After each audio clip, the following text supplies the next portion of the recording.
ठीक है। Good afternoon बच्चों, कैसे हो आप सब? ठीक है। तो आज मैं शुरू करने वाला हूँ क्या।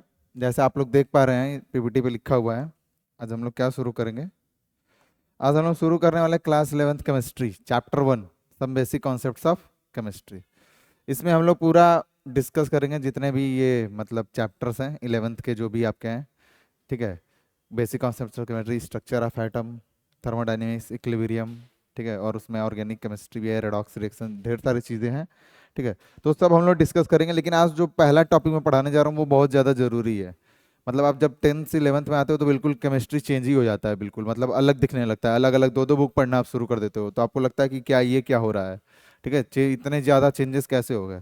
ठीक है। तो इसलिए जो पहला चैप्टर है वो बहुत ज़्यादा इंपॉर्टेंट है समझने के लिए, क्योंकि यहाँ पे बेसिक कॉन्सेप्ट्स आपको समझने पड़ेंगे। ठीक है। कोई भी चैप्टर होता है तो उसका बेस आपको समझना पड़ता है, या कोई भी सब्जेक्ट पढ़ते हो आप तो बेसिक आपको आना चाहिए, तभी आप क्या कर सकते हो, आगे एडवांस चीज़ों को समझ सकते हो।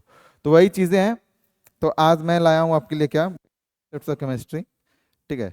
तो अगर इसमें हम बात करें तो सबसे पहले हम बात करते हैं कि हम लोग पढ़ते क्यों हैं साइंस को। ठीक है ना। जो भी ये भी केमिस्ट्री है, फिजिक्स है, बायोलॉजी है, सब क्या है, ये साइंस से ही जुड़े हुए हैं कि ना किसी तरह। तो हम लोग बात करते हैं कि ये साइंस होता क्या है, व्हाट इज साइंस। ठीक है। साइंस का मतलब आप कह सकते हो क्यों इसको हम लोग पढ़ रहे हैं यहाँ पे। तो आप ऐसे समझ सकते हो कि ना, जो भी नेचर में बहुत सारी प्रोसेसेस लगातार चल रही हैं। मैं बोल रहा हूँ तो आप सुन रहे हो। ठीक है ना। तो इसका जो बोलने पे जो सुनाई दे रहा है, वाइब्रेशन जो हो रही है हमारे चारों तरफ एयर में। ठीक है ना। आवाज़ पहुंच रही है आप तक। ठीक है ना। आप देख पा रहे हो मुझे वहां से बैठे बैठे, तो सब ये साइंस का ही कमाल है। ठीक है।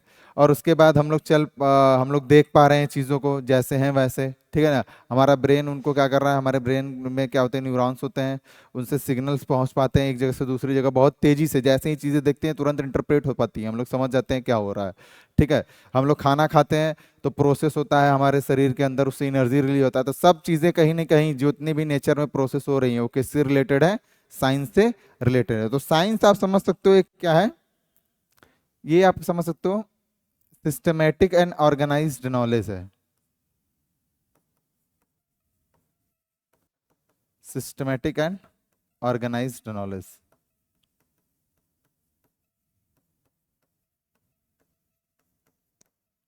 नॉलेज किसके लिए इतना ज्यादा हम लोग चीजें कर रहे हैं, to describe and understand nature. जो भी ये चीजें सिस्टमेटिक ऑर्गेनाइज लाल है, जिससे हम लोग जो भी प्रोसेसेस हो रही है नेचर में, उसको हम लोग क्या कर रहे हैं, समझने की और डिस्क्राइब करने की कोशिश कर रहे हैं। तो ये सब चीजें जिसके अंतर्गत आती हैं इसको हम क्या नाम देते हैं, साइंस का नाम दिया जाता है। तो जो भी प्रोसेस हो रही है हमारे नेचर में, चलने से लेके सांस लेने तक, ठीक है ना, जो भी आप गाड़ी रोड पे दौड़ते हुए देख रहे हो, सब में कहीं ना कहीं साइंस इन्वॉल्व है। ठीक है। जैसे तो साइंस एक ब्रॉड, कैसे तो ब्रॉड है, बहुत ज्यादा ब्रॉड सब्जेक्ट। तो ब्रॉड सब्जेक्ट है, इसीलिए हमने क्या किया इसको, इसीलिए हमने इसको तीन भागों में, मेनली तीन भागों में ही बांटा पढ़ने के लिए। Physics, chemistry, biology. ठीक है ना। और उसके बाद और भी आता है, जियोलॉजी भी है। ठीक है। साइंस में हम लोग पढ़ते हैं सबको, फिजिक्स, केमिस्ट्री, बायोलॉजी, जियोलॉजी। ठीक है ना।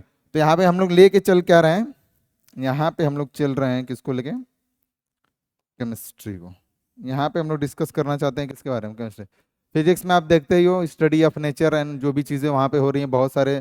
और केमिस्ट्री में भी हम लोग देखेंगे बहुत सारी चीज़ें के बारे में, कैसे क्या होता है। मेनली केमिस्ट्री हम लोग डील करने वाले हैं क्या, मैटर से चीज़ें जो रिलेटेड हैं। ठीक है ना। उसके स्ट्रक्चर, प्रॉपर्टीज, कंपोजिशंस, और जो रिएक्शंस हो रही हैं उसकी वजह से जो कंडीशंस वहाँ पे इन्वॉल्व हैं। ठीक है ना। और उससे चेंजेस क्या हो रहे हैं, कौन कौन से लॉज हैं जो उसको गवर्न कर रहे हैं उस रिएक्शन को। ठीक है। जो देखेंगे हम लोग, law of combination, law of chemical combination, law of definite proportion, Gay Lussac volume of gases के लिए। ठीक है। तो बहुत सारी चीज़ें हैं वहाँ पे हम लोग देखेंगे। तो आज हम लोग डिस्कस करने वाले हैं बेसिक कॉन्सेप्ट्स ऑफ केमिस्ट्री पे। तो व्हाट इज केमिस्ट्री, कोई भी जब आप सब्जेक्ट पढ़ने जाते हो तो केमिस्ट्री पढ़ने जा रहे हो तो केमिस्ट्री एक्चुअल में है क्या, ठीक है ना। तो ये तो हम लोग जान चुके हैं कि ये एक ब्रांच ऑफ साइंस है, ठीक है। केमिस्ट्री क्या है, ब्रांच ऑफ साइंस है, ब्रांच ऑफ साइंस। किससे डील करती है, मेनली मेनली डील करती है मैटर्स के कंपोजिशन, स्ट्रक्चर और उसके प्रॉपर्टीज। तो आप लिख सकते हो which deals with the study of composition, structure and physical and properties, properties of matter. जो भी मैटर, ठीक है, अभी हम लोग बात करेंगे मैटर क्या होता है, लेकिन मैटर से जो चीजें जुड़ी हुई हैं, स्ट्रक्चर, कंपोजिशन और प्रॉपर्टी, तो ये सब चीजों के बारे में हम जो पढ़ते, जिसके अंतर्गत पढ़ेंगे, ठीक है ना, जिस सब्जेक्ट के अंदर, उसी को नाम क्या देते हैं, केमिस्ट्री का नाम दिया जाता है, ठीक है ना। इसमें और क्या चीजें पढ़ेंगे हम लोग, ठीक है ना, इसमें और भी चीजें करें पढ़ेंगे क्या, the changes in matter, the change in matter under certain conditions. जो भी चेंजेस हो रही हैं, पढ़ते हो ना, फिजिकल चेंज, केमिकल चेंज मतलब केमिकल रिएक्शंस, ठीक है। तो उस केमिकल रिएक्शंस जो वहाँ पे हो रहा है, वहाँ पे कुछ लॉज भी लगते हैं, हम लोग आगे डिस्कस करेंगे। तो यहाँ पे लिखा हुआ क्या है, मैंने क्या लिखा था, changes in matter under certain condition and the laws which governs them,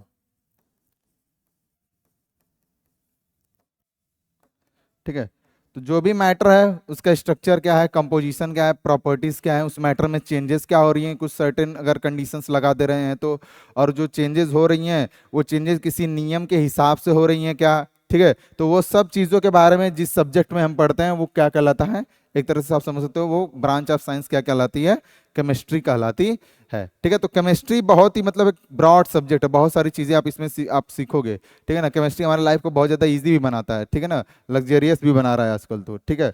बहुत सारी चीज़ें हैं वहाँ पे इंक्लूड हैं, ठीक है। तो केमिस्ट्री एक तरह से कह सकते हो आप क्या है, मैटर से रिलेटेड है, बिल्कुल मैटर से रिलेटेड है, ठीक है ना। तो ये हम लोग डील करेंगे यहाँ पे। इसके बाद आगे देखिए, जो केमिस्ट्री है हमारा सब्जेक्ट, ठीक है, अगर ये नहीं होता तो हमारी जिंदगी में बहुत सारी चीजें नहीं हो पाती, ठीक है। तो मैं लिख सकता हूँ makes our life more easier, life more easier. कैसे इजियर बना रहा है, ठीक है ना। जैसे आप बात कर लो, बहुत सारी एडवांस चीज़ें हो चुकी हैं मेडिकल फील्ड्स में, ठीक है ना। पहले कुछ बीमारियां थी, जैसे उनको एपिडेमिक समझा जाता था। जैसे आप मान लो कॉलरा हुआ, स्मॉल पॉक्स हुआ, तो उनको पहले समझ में ऐसा समझा था कि ऐसी बीमारी होगी तो भाई बचना मुश्किल ही है, आप बच नहीं सकते। लेकिन आज के समय में वो क्या हो चुकी है, वो थिंग्स अब पास्ट हो चुकी हैं, ठीक है ना। ऐसा कुछ भी नहीं है, उनको आसानी से ट्रीट किया जा सकता है। वैसे ही कॉलरा जैसी बीमारी पहले फैल जाती थी तो पूरा गांव ही एक एक बार में साफ हो जाता था, लेकिन अब उसको आराम से उसको हम लोग ट्रीट कर सकते हैं। तो ये किसकी वजह से हुआ है, ये हुआ है एडवांसमेंट ऑफ साइंस की वजह से। जैसे जैसे समय आगे बढ़ता गया, साइंस एडवांस करती गई, ठीक है ना, चीज़ें बढ़ती गई, उसमें हमने केमिस्ट्री के बारे में जाना, केमिकल्स के बारे में जाना, ठीक है ना। डिटेल में हम लोग पढ़ते गए और ये पता लगाते गए कि कौन सी बीमारियों के लिए ट्रीट करने के लिए क्या क्या चाहिए। एंटीबायोटिक्स हम लोग आजकल इस्तेमाल कर रहे हैं, बहुत सारे ड्रग्स है, जैसे सिस्प्लाटिन हुआ, उसको कैंसर को ट्रीटमेंट में इस्तेमाल किया जाता है, ठीक है। तो बहुत सारी चीज़ें हैं जो इस्तेमाल की जाती हैं, हमारे लाइफ को और ज़्यादा ईजियर बनाती हैं। हम लोग जो फ्यूल यूज़ कर रहे हैं, जिससे गाड़ियाँ दौड़ती हैं, पेट्रोलियम प्रोडक्ट्स, कोल प्रोडक्ट्स, ठीक है ना, और जो भी है क्या है, न्यूक्लियर एनर्जी का भी इस्तेमाल करते हैं इलेक्ट्रिसिटी प्रोड्यूस करने के लिए। तो ये सब चीज़ें किससे हैं, ये सब चीजें इन्वॉल्व हैं कहीं ना कहीं केमिस्ट्री से ही रिलेटेड है, ठीक है। तो इसलिए केमिस्ट्री क्या करता है, मैंने एक लाइन लिखी है, it makes our life more easier, ठीक है।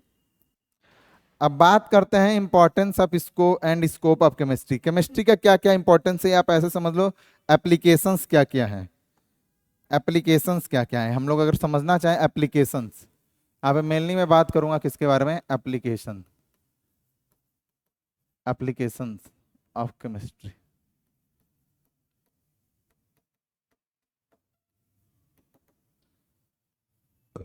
तो अगर आप यहाँ पे देखो एप्लीकेशंस में, ठीक है,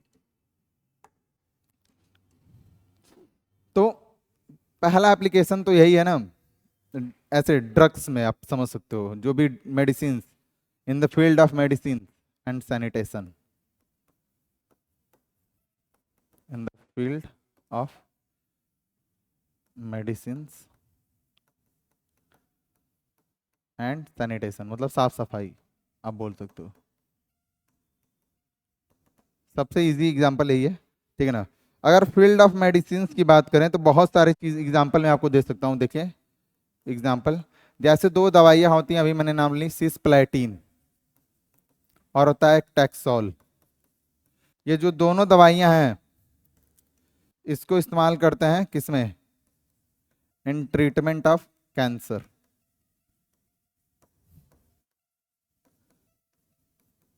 कैंसर जो कि एक खतरनाक बीमारी मानी जाती थी, ठीक है ना, अब उसको भी ट्रीट किया जा सकता है, बहुत ही एडवांस चीजें हो चुकी हैं। तो सिस्प्लेटिन और टैक्सोल ये दवाइयाँ, ये ड्रग्स के नाम है जिनका इस्तेमाल किया जाता है कैंसर को ट्रीट करने में। और भी दवाइयाँ हैं, देखिए जैसे एक और दवाई है एजेटी बोलते हैं इसको, एजाइडोथाइमिडीन। इसका इस्तेमाल कहाँ होता है, इसका इस्तेमाल होता है बच्चों एड्स जैसी बीमारी को ट्रीट करने में, एक्वायर्ड इम्यूनो डिफिशियंसी सिंड्रोम, ठीक है। तो पहले माना जाता था कि एड्स नहीं ट्रीट हो सकता था, ठीक है, लेकिन अब ऐसी मेडिसिन आ चुकी हैं, एजेटी उसमें एक है, एजाइडोथाइमिडीन, जिसे ट्रीट किया जा सकता है। और भी देखिए आप,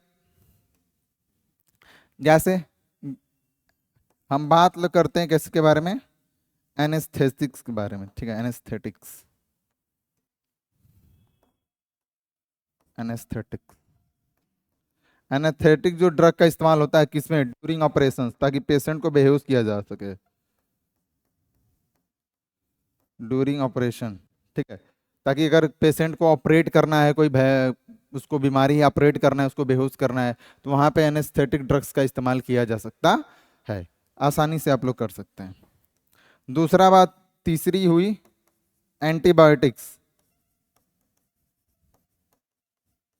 antibiotics in treatments of cough, खांसी बुखार या कोई है बीमारी, अब बीमारी है तो कहेंगे छोटी सी दिक्कत, तो उसमें आप एंटीबायोटिक्स का इस्तेमाल कर सकते हो। ये भी सब किसका देन है, सब केमिस्ट्री केमिकल का ही देन है। ये सब हम लोग जितना भी पढ़ रहे हैं ना, ये सब क्या है, cisplatin, taxol, AJT, एजोथाइमिडीन, antibiotics, anaesthetics, ये सब कहीं ना कहीं कंपाउंड से, ढेर सारी चीज़ों से मिलकर बने हुए हैं, आप आगे देखोगे, ठीक है ना। पैरासीटामोल खाते हैं बुखार होने से, वो भी उसका भी स्ट्रक्चर है, बहुत बहुत सारी चीज़ें हैं जो आप देखोगे आगे चल के, धीरे धीरे, बस शुरू होने दीजिए अभी तो। और भी ढेर सारी दवाइयाँ हैं, जैसे सल्फा ड्रग्स हुए, सल्फा ड्रग्स एंड पेंसिलिन, ये भी हमारे क्या है, बहुत सारे कामों में आती हैं, ठीक है। तो आप देखेंगे कि अगर फील्ड की बात करें, ठीक है, अगर हम लोग बात करें किसमें, in the field of medicine and sanitation, ठीक है ना। और आप लिख सकते हो क्या, phenol, phenol as a disinfectant,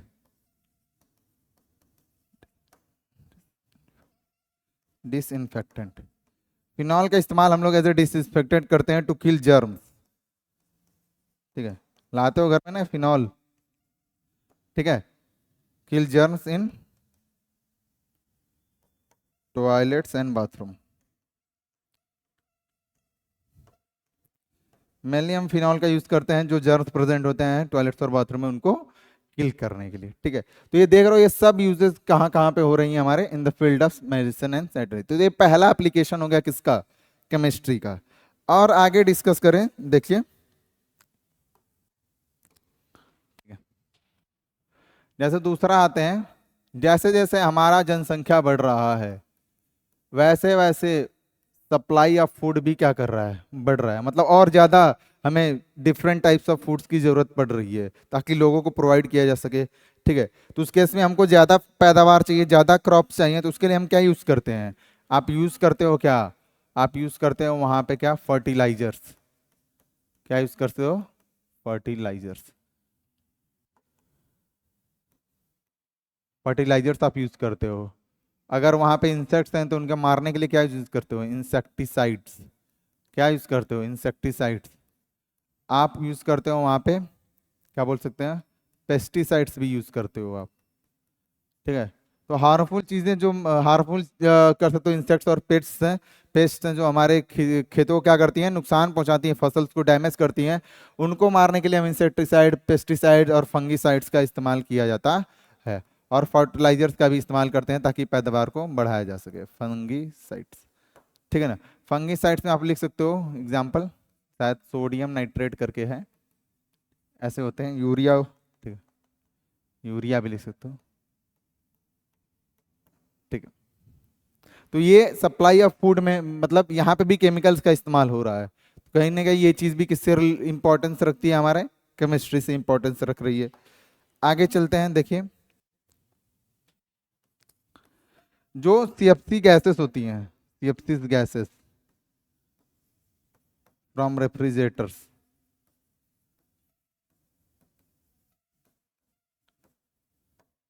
ठीक है, हम लोग जो रेफ्रिजरेटर यूज करते हैं हमारे घर में, वहां से एक हार्मफुल गैस निकलती है, सीएफसी, क्लोरोफ्लोरोकार्बन इसको बोलते हैं। इसको क्या बोलते हैं हम लोग? क्लोरोफ्लोरोकार्बन। क्लोरोफ्लोरोकार्बन। तो क्लोरोफ्लोरोकार्बन जो गैसेस होती हैं वो रिलीज होती हैं, वो करती क्या है, विच डैमेजेस,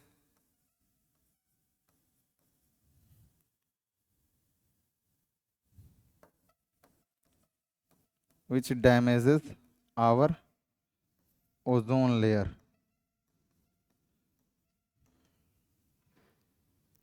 जो हमारे ओजोन लेयर को क्या करती हैं, डिप्लीट करती हैं, या उसको क्या कर रही हैं, वहां पे उसको नुकसान पहुंचा रही हैं। तब इसको क्या किया गया है, इसको रिप्लेस कर दिया गया है किसी और केमिकल से। ठीक है, तो ये आप लिख सकते हो। ठीक है, कि CFC from refrigerator is replaced by another chemicals, another chemicals, किसी और केमिकल्स के द्वारा रिप्लेस कर दिया गया है ताकि ये गैसेस वहां पे रिलीज ना हो, कोई और गैसेस रिलीज हो जो ये कि डैमेज नहीं कर पाएंगी हमारे ओजोन लेयर को। ठीक है ना। और आगे बात करें, जैसे ग्रीन हाउस गैसेस होती हैं, देखो यहाँ पे। ठीक है, ग्रीन हाउस गैसेस जो हैं, green house gases, green house जैसे कि कौन कौन सी हैं आपकी, मीथेन हुई और कार्बन डाइऑक्साइड हुई। ठीक है, तो ये भी हमारे इन्वायरमेंट को नुकसान पहुंचा रही हैं। ठीक है, तो अभी इन पे इनको भी खत्म करने की कोशिश की जा रही है कि इनकी जगह कौन सी चीज़ों का इस्तेमाल किया जा सकता है, ग्रीन हाउस गैसेस को कैसे कम किया जा सकता है। ठीक है ना। तो यहाँ पे आप कह सकते हो कि chemist are trying, chemist try कर रहे हैं। ठीक है, solve this problem, green house gases से बचने के लिए। ये जो ग्रीन हाउस गैसेस हैं, सीएफसी से हैं, इसकी वजह से ही क्या होता है, ज़्यादा गर्मी बढ़ रही है। ठीक है ना, ज़्यादा क्या हो रहा है, ग्लोबल वार्मिंग की तरफ हम लोग आगे बढ़ रहे हैं। ठीक है, तो पहला एप्लीकेशन आपने देखा उधर की क्या था, इन द फील्ड ऑफ क्या था, मेडिसिन एंड वो क्या बोलते हैं, sanitation, different types of drugs का इस्तेमाल करते हैं बीमारी को ट्रीट करने के लिए। सप्लाई ऑफ फूड में हमने देखा फर्टिलाइजर, इंसेक्टिसाइड, पेस्टिसाइड और फंगिसाइड्स का इस्तेमाल करते हैं। सब के सब क्या है, ये सब केमिकल्स ही हैं। क्या है बच्चों, केमिकल्स ही हैं। ठीक है, यहाँ पे हमने देखा सीएफसी गैसेस जो रेफ्रिजरेटर से निकलती हैं, उनकी जगह कुछ और केमिकल्स का इस्तेमाल कर रहे हैं ताकि ओजोन के डिप्लीशन ऑफ ओजोन लेयर को कम किया जा सके। और ये जो ग्रीन हाउस गैसेस हैं, मीथेन और CO2, उसकी जगह भी हम लोग ट्राई कर रहे हैं कि कुछ और ऐसा किया जा सके कि ये गैसेस क्या हो, रिलीज ना हो। आगे देखिए और भी है एप्लीकेशन। जैसे तीसरा आप समझ सकते हो क्या, आप ये लिख सकते हो इसमें, एज अ फ्यूल। जैसे जो भी हमारे ऑटोमोबाइल्स हैं, ठीक है, automobiles such as car, bike, truck, buses, ठीक है ना, एरोप्लेन्स,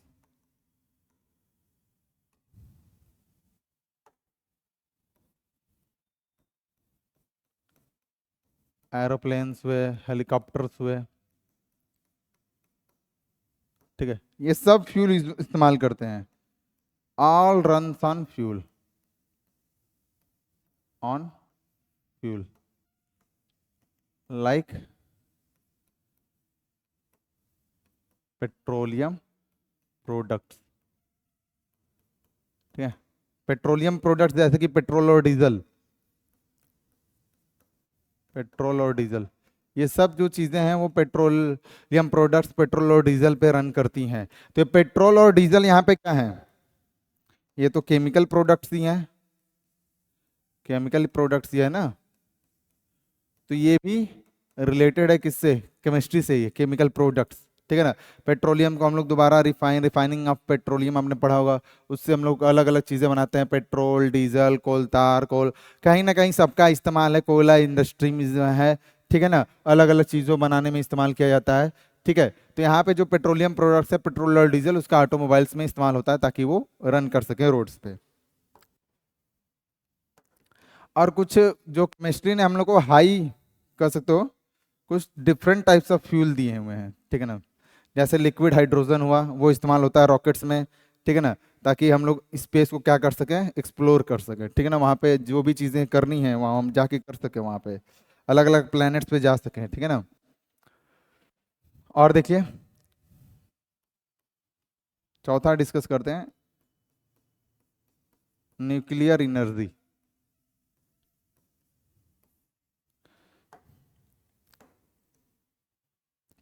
न्यूक्लियर एनर्जी जैसे ये सब जो सोर्सेस है ना, पेट्रोल और डीजल, पेट्रोल एंड डीजल, ये आपके क्या है, एग्जॉस्टिबल रिसोर्सेज हैं। कैसे हैं, एग्जॉस्टिबल रिसोर्सेज। एग्जॉस्टिबल रिसोर्सेज मतलब क्या होता है, एक ज्यादा अगर आप यूज करोगे तो ये खत्म हो सकती है। ठीक है ना, क्या है, लिमिटेड इन सप्लाई है, ये कहने का मतलब क्या है, लिमिटेड इन सप्लाई। ये नहीं कि अनलिमिटेड सप्लाई है, अनलिमिटेड डाटा इस्तेमाल करते रहो, खत्म ही नहीं हुआ एक दिन के लिए जितना भी। तो ये लिमिटेड इन सप्लाई है, इसीलिए इसको एग्जॉस्टिबल रिसोर्सेज बोलते हैं। तो समय आने के बाद धीरे धीरे ये क्या हो जाएंगी, हमें फ्यूल क्राइसिस का सामना करना पड़ सकता है पेट्रोल और डीजल के लिए, तो वो कम हो जाएंगी। तो उसके उसके लिए हमने क्या किया, उसके लिए हमने लिया है किसका सहारा, न्यूक्लियर एनर्जी का, टू प्रोड्यूस इलेक्ट्रिसिटी और different types of fuel, to produce electricity. ठीक है, तो हमने न्यूक्लियर एनर्जी का सहारा लिया है। न्यूक्लियर रिएक्टर्स में हम लोग क्या करते हैं, रिएक्शन कराते हैं फ्रॉम न्यूक्लियर रिएक्टर्स। तो ये न्यूक्लियर रिएक्टर से जो न्यूक्लियर एनर्जी निकल सकती है वो एक कर सकते हो सब्स्टिट्यूट हो सकती है किसके लिए, ठीक है, उसको अलग अलग एनर्जीज में उसको अलग अलग तरीके से हम लोग कन्वर्ट करके हम लोग यूज कर सकते हैं, वहाँ पे एज ए सब्स्टिट्यूट यूज किया जाता है पेट्रोल और डीजल के लिए। ठीक है ना, तो यहीं पे ये न्यूक्लियर एनर्जी का हमें क्या होगा, ये भी किसकी देन है, केमिस्ट्री का ही देन है, बिल्कुल। आगे देखते हैं और कहाँ कहाँ इस्तेमाल होता है केमिकल्स। केमिकल्स का अगर इस्तेमाल देखें, किसमें, केमिकल्स यूज्ड इन, जैसे आप देख लो सीमेंट फैक्ट्री हुआ, ठीक है, डाई, पेंट्स, फार्मास्यूटिकल इंडस्ट्रीज। ठीक है, और क्या लिख सकते हो, cement, dye, paints, pharmaceuticals, plastics जो आप इस्तेमाल करते हो ना, high density polythene, low density polythene, PVC, polyvinyl chloride, ठीक है ना, ग्लास। तो बहुत सारे इंडस्ट्रीज में बहुत ढेरों सारे केमिकल का इस्तेमाल किया जाता है। और वो केमिकल्स कैसे आते हैं, तो हम लोग उसको लैब में प्रिपेयर करते हैं, या आप, ठीक है, रिएक्शंस करा के हम लोग उसको बड़े बड़े अमाउंट्स में प्रिपेयर किया जाता है, फिर जाके इन जितने भी फैक्ट्रीज हैं उनको वहाँ पे सप्लाई किया जाता है। जैसे घर बनाना है तो सीमेंट चाहिए, तो वो कैल्शियम ऑक्साइड और सिलिकेट से और डिफरेंट टाइप ऑफ चीज़ों से मिलके बनता है। तो वहाँ पे आप कह सकते हो केमिकल्स बनाने जो यूज़ होते हैं इन सब फैक्ट्रियोज में, वो भी किसके देन है, आप कह सकते हो केमिस्ट्री का ही देन है, सालों से चली आ रही खोज का नतीजा है।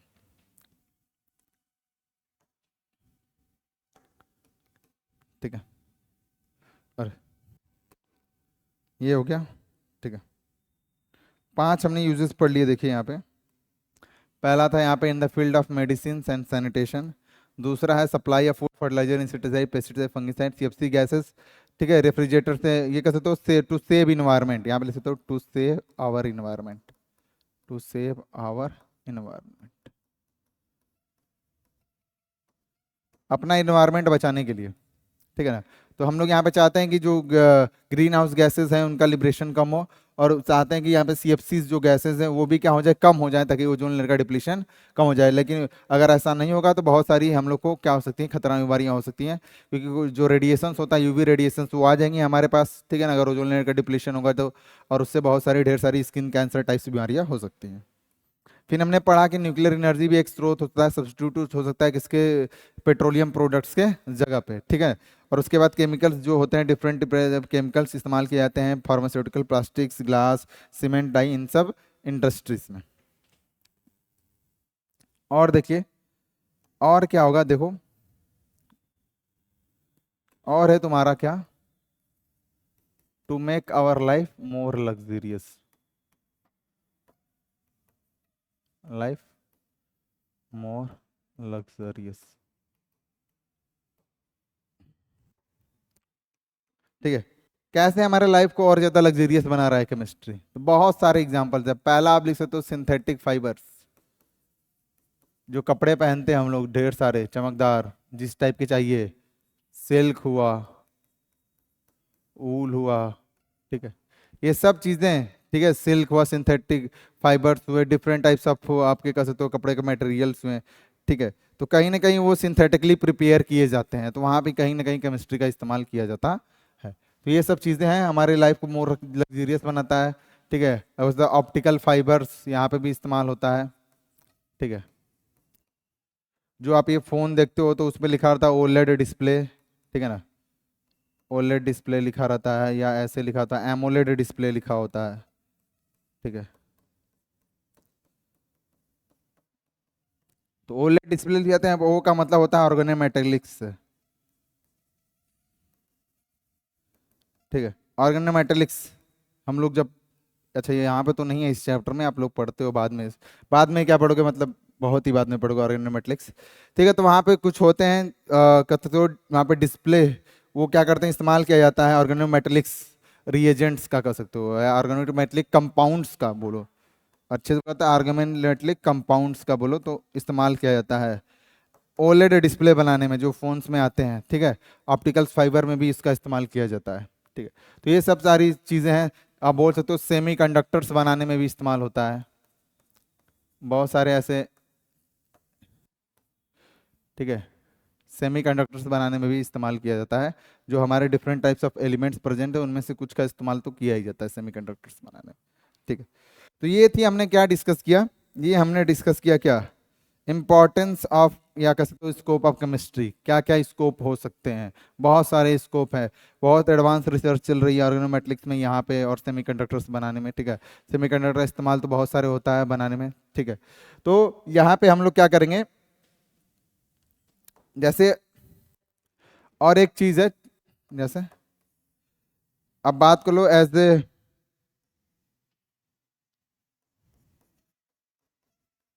Nuclear energy as an application for war, as an application,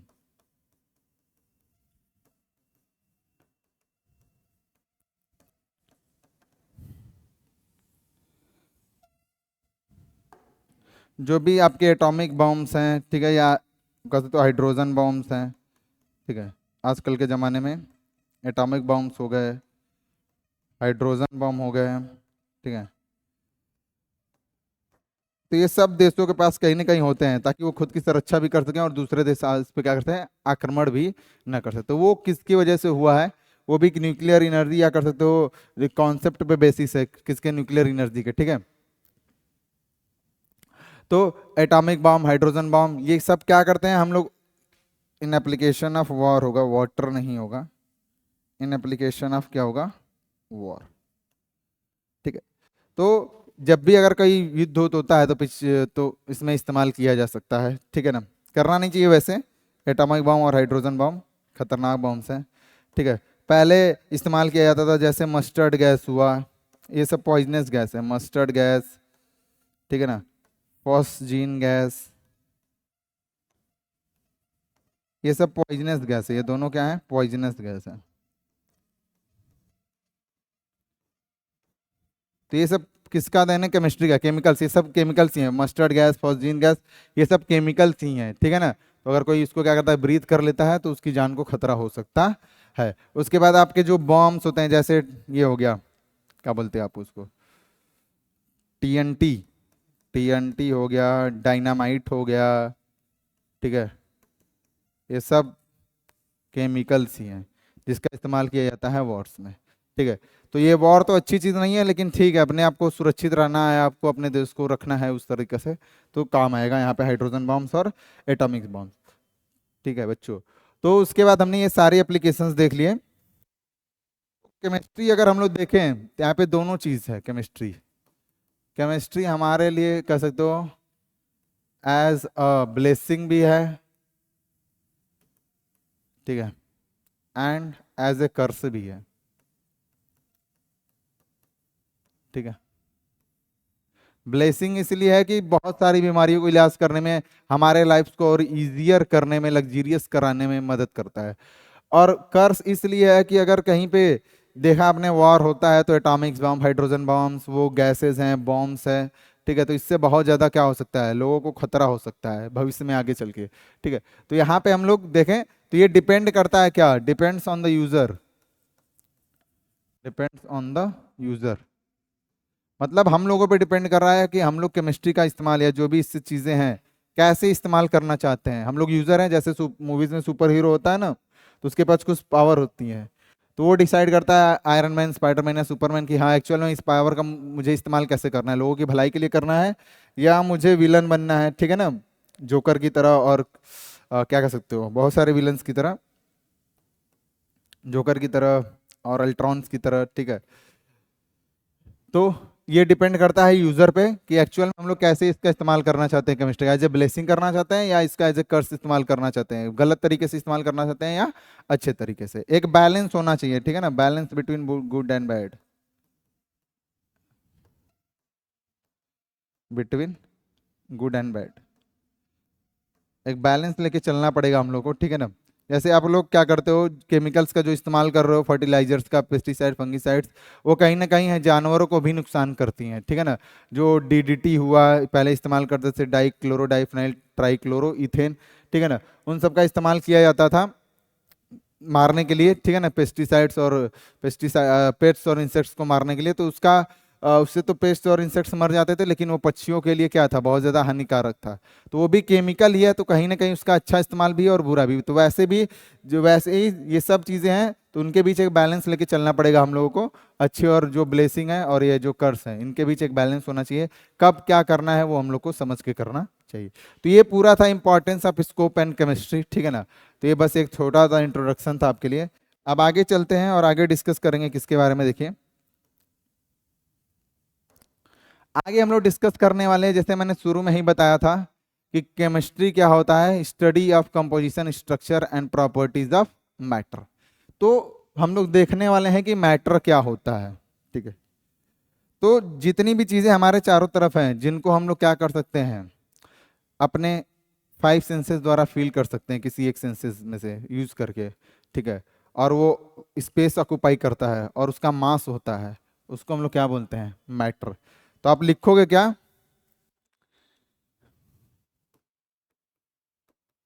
anything around us which occupies space and has occupies space and possesses mass,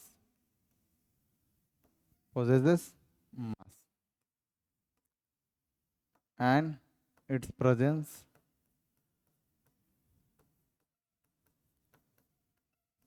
can be felt by our one of the 5 senses, ठीक है। तो ऐसी कोई भी चीज चारों तरफ जो जगह घेरती हो, जिसका मास होता हो, और उसको हम क्या कर सकते हैं, अपने 5 सेंसेस में से किसी एक सेंस का इस्तेमाल करके फील कर सकते हैं, उसको क्या नाम दिया जाता है, मैटर का नाम दिया जाता है, उसको हम लोग बोलते हैं मैटर। ठीक है, अब आगे बात करते हैं, थोड़ा डिटेल में जाने की कोशिश करते हैं। आइए मैं आपको समझाने की कोशिश करता हूँ। ठीक है, तो जो हमारा यूनिवर्स होता है ना, ये बात मैंने पहले ही बताई थी। ठीक है, universe is made up of two things, दो चीजों से मिलके बना है। अगर आप इसको देखो तो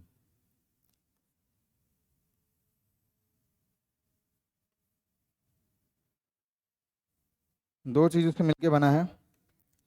पहला होता है मैटर, और दूसरा आपका क्या है, एनर्जी।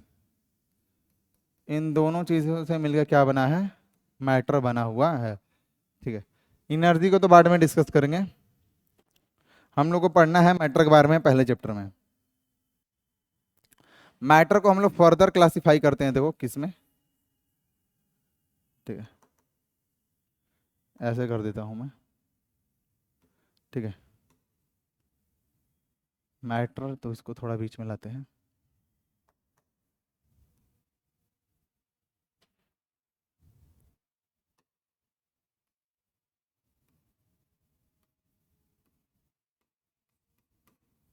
मैटर का हम लोग क्लासिफिकेशन करते हैं किसके किसके बेसिस पे, दो चीजों के बेसिस पे। ठीक है, देखो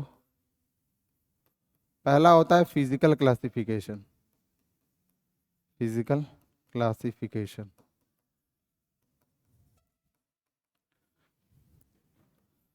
दूसरा है केमिकल क्लासिफिकेशन।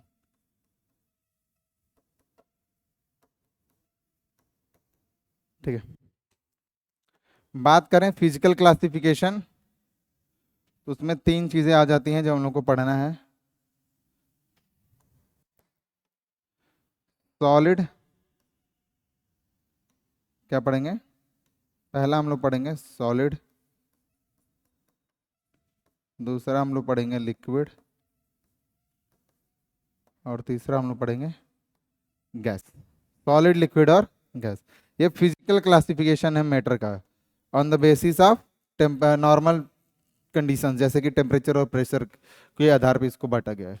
केमिकल क्लासिफिकेशन देखें तो आगे चल के दो हो जाता है, एक होता है प्योर, दूसरा होता है मिक्सचर। क्या होता है, मिक्सचर। प्योर की बात करें तो प्योर फिन फर्दर क्लासिफाई कर देते हैं हम लोग। इसमें आपके आ जाते हैं एलिमेंट, और इसमें आ जाता है कंपाउंड। एलिमेंट ऐसा प्योर सब्सटेंस है जिसमें वन टाइप ऑफ पार्टिकल्स पाए जाते हैं, मतलब वन टाइप ऑफ एटम्स या मॉलिक्यूल्स पाए जाते हैं। कंपाउंड क्या होता है, कंपाउंड में दो टाइप ऑफ एलिमेंट्स आपस में मिलके क्या करते हैं, एक फिक्स रेशियो में नया सब्सटेंस बनाते हैं, जिसका जो केमिकल प्रॉपर्टीज होता है, बोल सकते हो जो प्रॉपर्टीज होता है, कंस्टिट्यूएंट एलिमेंट से अधिक होता है। और कंपाउंड जो होता है उसको केमिकल मीन्स के द्वारा उसके कंस्टिट्यूएंट एलिमेंट से ब्रेक डाउन किया जा सकता है। और रेशियो बाई जो मास का रेशियो होगा, कंपाउंड्स में जितने भी एलिमेंट प्रेजेंट होते हैं उनका फिक्स होता है। कोई स्पेसिफिक कंपाउंड लोगे तो उसका मास रेशियो रेशियो बाई करते हो, ratio of the elements, ratio of the mass of the elements present in the compound is always fixed. Mixture देखें तो मिक्सचर तुम्हारा दो टाइप से होता है, एक है होमोजीनस और एक है हेट्रोजीनस।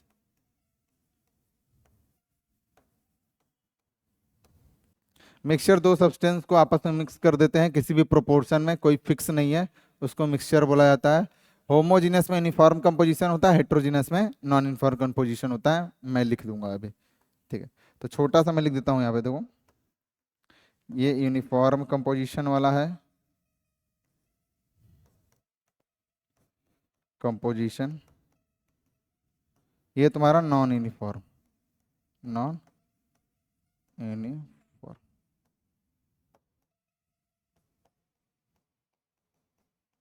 ठीक है, ये तुमको ध्यान देना है।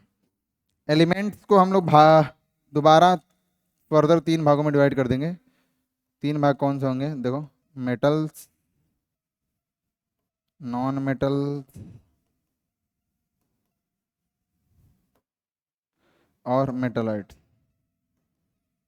मेटल्स नॉन मेटल्स के प्रॉपर्टीज अलग अलग होती हैं। मेटलाइट्स की प्रॉपर्टीज मतलब मेटलाइट्स में वो आते हैं जिनके पास दोनों की प्रॉपर्टी होती है, मेटल्स और नॉन मेटल की, जैसे आर्सेनिक, एंटीमनी और बिस्मथ।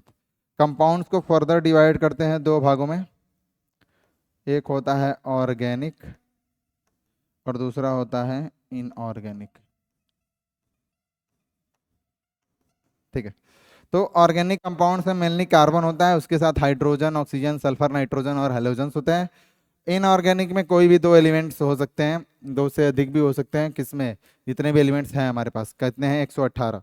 ठीक है, तो ये था, मैंने आपको क्लासिफिकेशन बता दिया किसका, मैटर का। Physical classification solid liquid gas है, केमिकल क्लासिफिकेशन आपका प्योर और मिक्सचर में है, देखा आपने क्या क्या है वहां पे। ठीक है, तो आइए डिस्कस करते हैं, क्या मैटर हमारा हो गया। ठीक है, तो मैटर को हमने तीन भागों में बांटा था। अगर फिजिकल क्लासिफिकेशन देखें यहाँ पे फिजिकल क्लासिफिकेशन हम लोग देखेंगे। फिजिकल क्लासिफिकेशन किसके आधार पे है, on the basis of certain condition, temperature and pressure.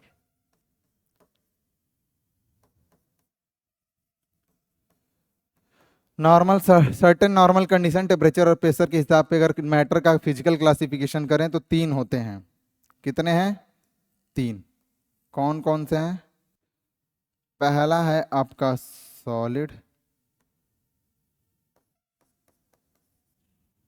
दूसरा है आपका लिक्विड और तीसरा आपका गैस। ठीक है, यहाँ पे अगर मैं सबके बीच में कुछ वो कर दूं, difference, point of difference mention करना चाहूँ। ठीक है, देखिए यहाँ पे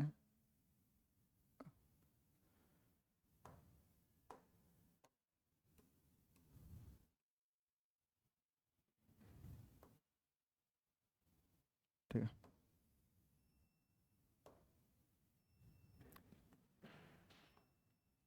यहाँ पे देखो, कोई सॉलिड कब कहा जाएगा, कोई सब्सटेंस सॉलिड कब कहा जाएगा,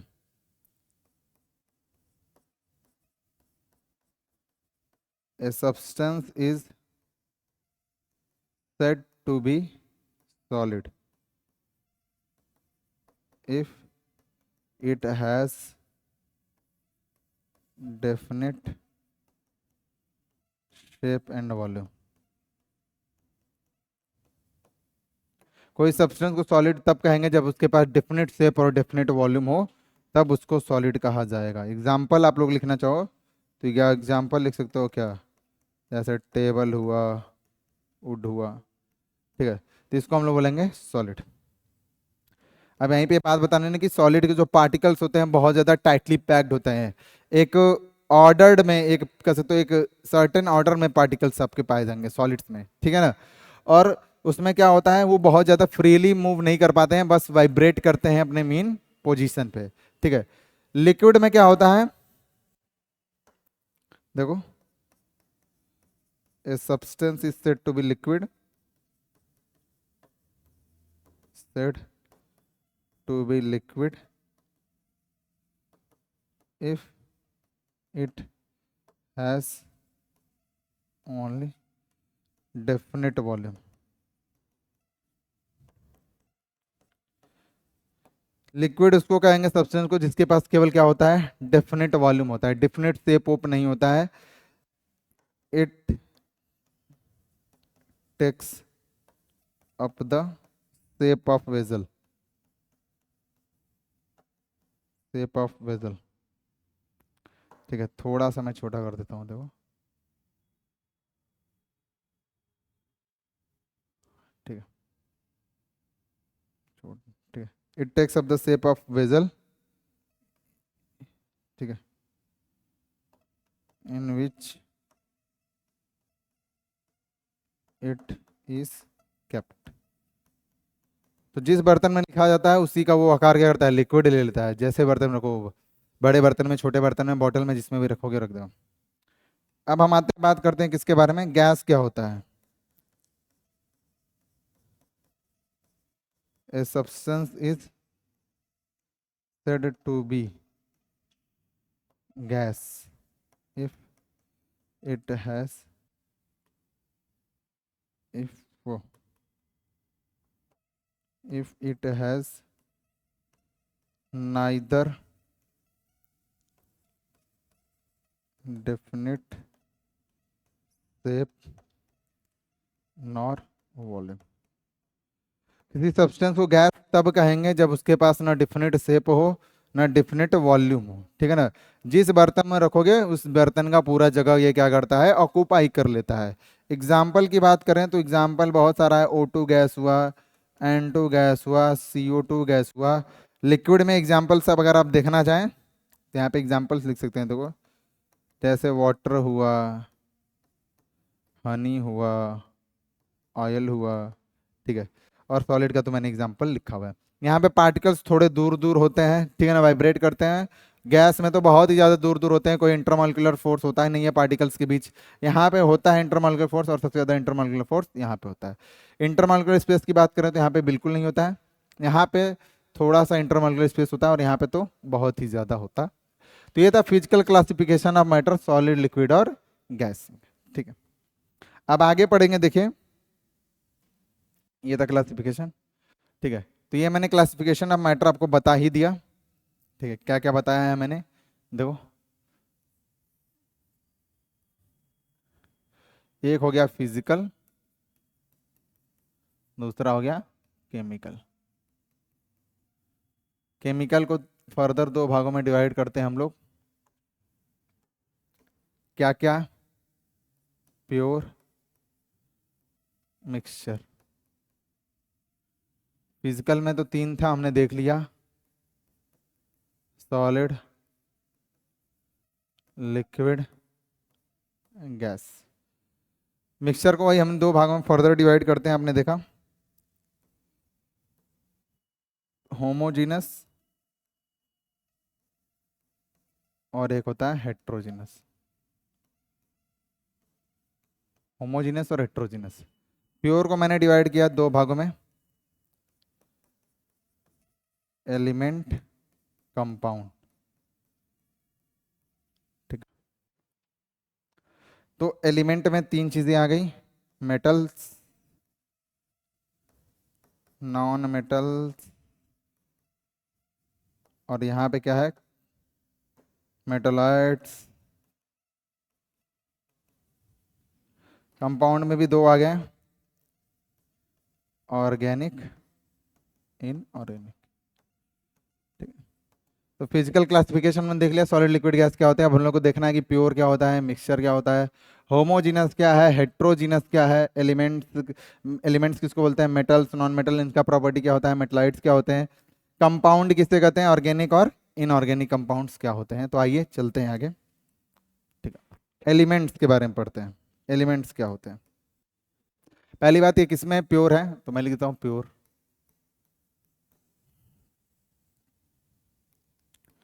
ठीक है। एलिमेंट्स जो होते हैं टाइप ऑफ प्योर सब्सटेंस होते हैं, टाइप ऑफ प्योर सब्सटेंस, या कहते हैं elements are the pure substance. Type लिखना से नहीं होगा, ऐसे लिखो आप लोग,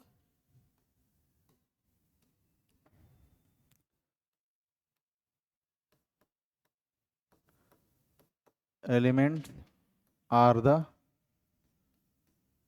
प्योर सब्सटेंस which contains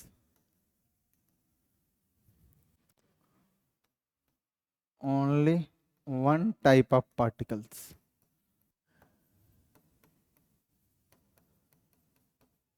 ठीक है। तो एलिमेंट्स वो टाइप के प्योर सब्सटेंस या वो अप्योर सब्सटेंस है जिसमें केवल एक टाइप का पार्टिकल्स पाए जाते हैं। पार्टिकल्स क्या क्या हो सकते हैं, या तो एटम्स हो सकते हैं या तो मॉलिक्यूल्स हो सकते हैं। क्या हो सकते हैं, एटम्स हो सकते हैं या मॉलिक्यूल्स हो सकते हैं। टोटल अभी तक देखा जाए 180 एलिमेंट्स नोन है हम लोगों को, नोन। उसी को हम लोग पढ़ेंगे किसमें, पीरियोडिक प्रॉपर्टीज में पढ़ते हैं, और इन्हीं को मिला के हम लोग क्या बताते हैं, पीरियोडिक टेबल, जिनमें एलिमेंट्स को रखा गया है एक ऑर्डर के हिसाब से, किसके बेसिस पे, एटॉमिक नंबर के बेसिस पे।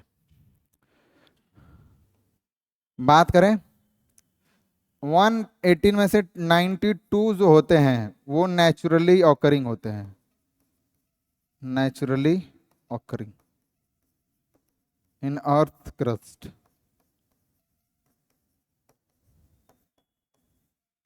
अर्थ क्रस्ट में वो नेचुरली ऑकरिंग होते हैं। और बचे कितने 92 में से अगर तुम निकाल लो तो ये बचे 26। तो जो 26 होते हैं वो सिंथेटिकली प्रिपेयर किए जाते हैं,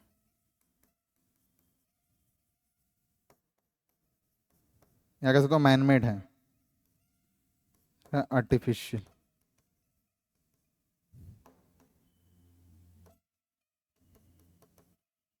ठीक है, तो 92 जो होते हैं वो नेचुरली ऑकरिंग है, अर्थ क्रस्ट में पाए जाते हैं। और बचे 6 टू 9 टू 11, 26 क्या होते हैं, वो आर्टिफिशियली प्रिपेयर किए जाते हैं लेबोरेटरीज।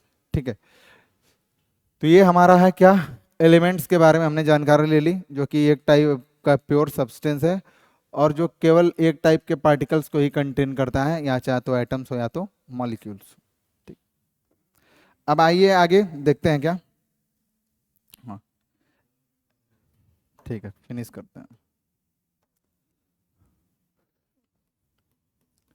जो आपके एलिमेंट्स हैं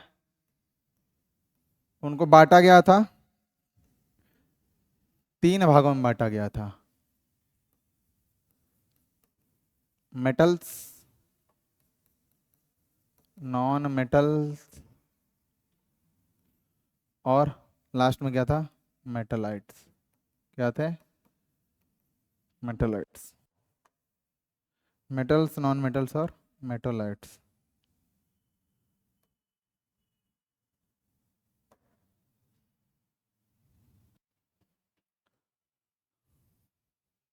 ठीक है,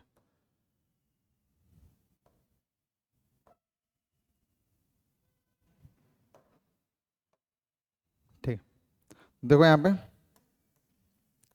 मेटल्स का कुछ प्रॉपर्टीज होता है। पहला प्रॉपर्टी है लस्चरस होते हैं वो, मतलब साइन करते हैं, signing, signing, signing in nature. ठीक है, दूसरा मेटल्स होते हैं वो तुम्हारे कैसे तो मैलिएबल होते हैं। मैलिएबल का होता है कि उनको पतले चादरों में पीटा, बीटन इनटू सीट्स, पीट पीट के पतले चादर में बदल सकते हो। डक्टाइल होते हैं, ड्रॉन इनटू वायर्स, उनको वायर्स में बदला जा सकता है, जैसे कॉपर वायर्स हुए। ठीक है, चौथा जो मेटल्स तुम्हारे होते हैं वो गुड कंडक्टर होते हैं, good conductor of heat and electricity, heat and electricity के अच्छे कंडक्टर होते हैं। ठीक है, पांचवा अगर बात किया जाए तो वो हार्ड होते हैं, या ऐसे कह सकते हो, क्या बोल सकते हो, लस्चरस, मैलिएबल हो गया, डक्टाइल हो गया, good conductor of heat and electricity हो गया। और क्या लिखोगे आप, हाँ, all are solids, all are solids, जितने मेटल्स और सॉलिड होते हैं except mercury, except Hg, mercury. ठीक है, मरकरी को छोड़ के सब सॉलिड होते हैं, मरकरी रूम टेम्परेचर पे लिक्विड होता है। आइए दूसरा देखते हैं। दूसरा क्या है, लिक्विड है, तो लिक्विड के बारे में अगर लिखना चाहो, अरे सॉरी, मेटल्स के बारे में, नॉन मेटल्स के बारे में लिखो। तो पहली बात ये नॉन लस्चरस होते हैं, ब्रिटल होते हैं। नॉन लस्चरस किसको छोड़ के, ठीक है, नॉन लस्चरस होते हैं एक्सेप्ट आयोडीन, आयोडीन को छोड़ के। ठीक है,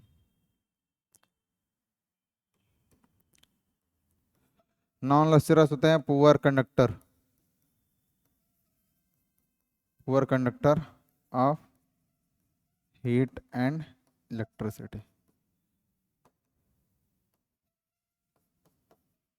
हीट एंड इलेक्ट्रिसिटी के पुअर कंडक्टर्स होते हैं, ब्रिटल होते हैं। ठीक है, और exits in all three form, exist in all 3 form, तीनों फॉर्म्स में एग्जिस्ट करते हैं। जैसे देखो तुम्हारा आयोडीन हुआ, सल्फर हुआ, आयोडीन, सल्फर, फास्फोरस, ये क्या है तुम्हारे लिए? ये सॉलिड है। क्या है? सॉलिड है। ठीक है। उसके बाद अगर बात करें, थोड़ा सा मैं करता हूँ,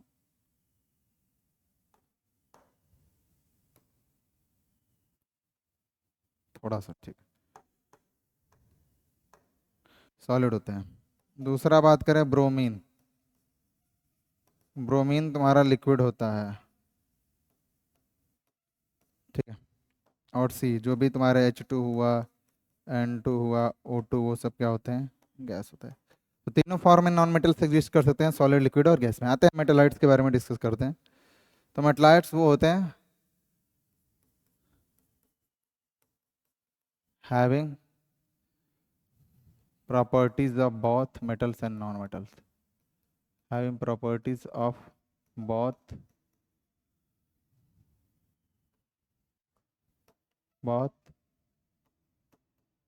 metals and non-metals।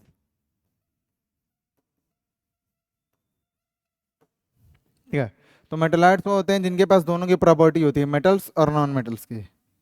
एग्जाम्पल अगर तुम देखो, आर्सेनिक होगा, ठीक है, एंटीमनी, एंटीमनी का शायद Sb होता है, और बिस्मथ, ये सब तुम्हारे मेटलॉइड्स हैं, नाम याद रखना है। ठीक है। तो ये थे हमारे एलिमेंट्स, ठीक है, जिनको मैंने क्लासिफाई कर दिया मेटल, नॉन मेटल्स और इसमें मेटलॉइड्स में। तो देखा जाए अगर यहाँ पे, ठीक है, तो एलिमेंट्स हम लोग कंप्लीट कर चुके हैं। ठीक है। तो एलिमेंट्स हमने पढ़ चुका है। शुरू हमने कहाँ से किया था? शुरू हमने किया था साइंस से, कि साइंस क्या होता है, systematic and organised knowledge to describe and understand nature. ठीक है। नेचर में जो भी चीज़ें हो रही हैं उसको समझने के लिए जो भी नॉलेज हम लोग एक तरीके से जुटा रहे हैं या कर पढ़ रहे हैं, उसी को साइंस कहा जाता है। इसमें जो बहुत ही ब्रॉड होता है साइंस, तो इसीलिए हमने भागों में बांट दिया, फिजिक्स, केमिस्ट्री, बायोलॉजी, ठीक है, जियोलॉजी में। फिर मैंने बताया कि केमिस्ट्री क्या होता है। केमिस्ट्री में मेनली हम डील करते हैं जो मैटर्स हैं, उनके प्रॉपर्टीज, कंपोजिशन और स्ट्रक्चर के बारे में। और अगर वो किसी चेंज के किसी कंडीशन के अंदर चेंज कर रहे हैं, जैसे केमिकल रिएक्शन दिखा रहे हो, ठीक है, तो उन किस लॉ के अंतर्गत वो केमिकल रिएक्शंस दिखा रहे हैं, ये सब चीज़ों के बारे में हम किस में पढ़ते हैं? केमिस्ट्री में पढ़ते हैं। फिर मैंने बताया कि केमिस्ट्री क्या करता है, हमारे लाइफ को और ज़्यादा ईजियर बनाता है। क्या करता है? हमारे लाइफ को और ज़्यादा ईजियर बनाता है। कैसे बनाता है हमने बात की, यहाँ पे ढेर सारे एग्जांपल हैं, जैसे देखो सिस्प्लेटिन, टैक्सोल, ये सब है। ठीक है। फिर हमने बात किया कि सप्लाई ऑफ फूड अगर बढ़ाना हो, fertilisers, pest, insecticide, pesticide, fungicide, सब केमिकल्स है। हमारे इन्वायरमेंट को बचाने के लिए भी बहुत सारी कोशिश की जा रही है, केमिस्ट ट्राई कर रहे हैं। ठीक है। ये सब क्या है? CFCs, और ये जो मीथेन और carbon dioxide, green house gases, सब क्या है? केमिकल्स हैं। फिर हमने बात की फ्यूल के रूप में जो भी ऑटोमोबाइल्स होते हैं उसमें इस्तेमाल किया जाता है पेट्रोलियम प्रोडक्ट्स का, पेट्रोल और डीजल का। ठीक है। और ये न्यूक्लियर एनर्जी का भी हम लोग इस्तेमाल कर रहे हैं, ताकि क्या हो सके, ये जो पेट्रोल और डीजल हैं आपके, ये क्या होते हैं? ये एग्जॉस्टिबल रिसोर्सेज हैं। कुछ सालों के बाद क्राइसिस होने लगेगा, ये हमको नहीं मिल पाएंगे। इसलिए हम लोग एक सब्स्टिट्यूट ट्राई कर रहे हैं। ठीक है। वो भी कैसे हो पाएगा? जब हम लोग आगे एडवांस और करेंगे, ठीक है, चीज़ों को। केमिकल्स जो यूज़ किए जाते हैं वो cement, dye, paints, pharmaceutical industries, plastic और ग्लास, कहीं ना कहीं सब में केमिस्ट्री का इस्तेमाल है। ओलेड, एमोलेड डिस्प्ले, यहाँ पे ऑर्गेनिक मेटल कंपाउंड का इस्तेमाल होता है। ऑप्टिकल फाइबर्स में भी, सेमीकंडक्टर्स बनाने में भी इस्तेमाल होता है। और एज एन अगर वार में देखा जाए तो atomic bomb, hydrogen bomb, mustard, phosgene और TNT डायनामाइट और पॉइजनस गैसेज हैं जिसका इस्तेमाल किया जा सकता है। फिर मैंने बताया केमिस्ट्री को कैसे इस्तेमाल करना है। जब ब्लेसिंग या कर्स, वो डिपेंड करता है किस पे? वो डिपेंड करता है यूजर पे। ठीक है ना। गुड और बैड का बैलेंस लेके चलना होता है हम लोग को। ठीक है। तो कोई भी चीज़, मैटर हमने पढ़ा था, तो कोई भी चीज़ अगर ऑक्युपाई करी स्पेस और उसके पास मास है, और उसको हम लोग क्या कर सकते हैं, किसी वन ऑफ द 5 सेंसेस के द्वारा टच कर सकते, फील कर सकते हैं, तो उसको हम लोग क्या बोलते हैं? मैटर। फिजिकल क्लासिफिकेशन मैंने बताया आपको। फिर बताया कि इनवर्स दो चीज़ों से मिलकर बनना है, मैटर, एनर्जी। ऐसे ऐसे हम लोग आगे करके पढ़ेंगे। ठीक है। फिर मैंने बताया कि मैटर क्लासिफिकेशन, यहाँ पे दोबारा वही चीज़ लिखी हुई थी। फिर हमने देखा कि एलिमेंट्स क्या होते हैं, और कौन कौन से कितने एलिमेंट्स प्रेजेंट है पीरियोडिक टेबल में? 118 है टोटल, 92 तो नेचुरली ऑकरिंग है, 26 सिंथेटिकली है। ठीक है, उसके बाद हमने देखा कि फर्दर इनको कैटेगराइज करते हैं मेटल नॉन मेटल्स में। ठीक है बच्चों, तो यहाँ तक हमने कर लिया है।